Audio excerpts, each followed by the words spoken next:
मुझे बहुत दुख से बोलना पड़ता है,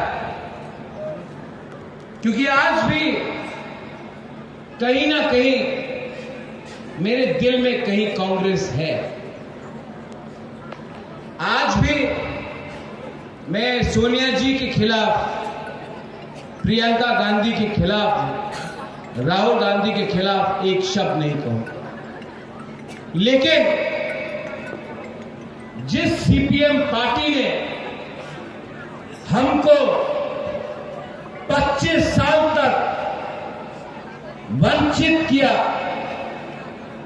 क्योंकि हमने उनको वोट नहीं दिया तो उन्होंने हमें गरीब रखा, क्योंकि हमारा वोटर आईडी कार्ड में सीपीएम का ठप्पा नहीं था तो हमको नौकरी नहीं मिला।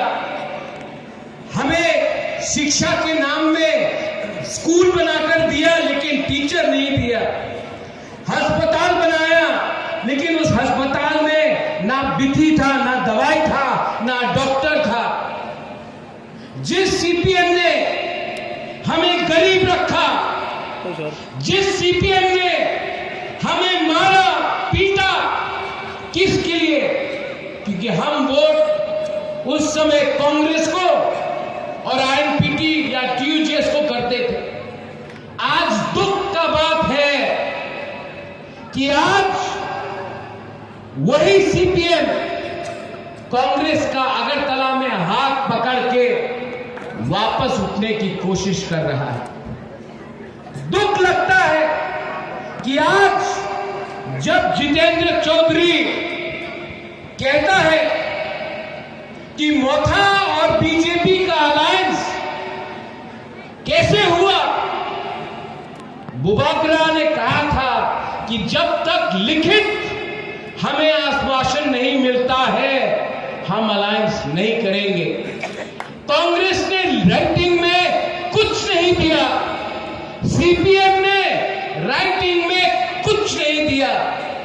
देश का होम मिनिस्टर ने आज राइटिंग में, टेलीविजन में सामने हमें आश्वासन दिया है कि जनजाति, इंडिजिनस तिप्रासा के लिए, कल्याण के लिए हम आगे का रास्ता देखेंगे। आज कांग्रेस को किसने रोका था?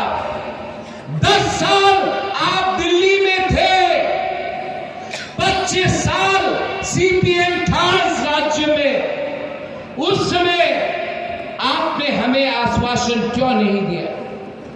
आज हमदर्दी आता है कि तिप्रासा को लिपि में, रोमन स्क्रिप्ट में देंगे। 25 साल सीपीएम था, उस समय आप सो रहे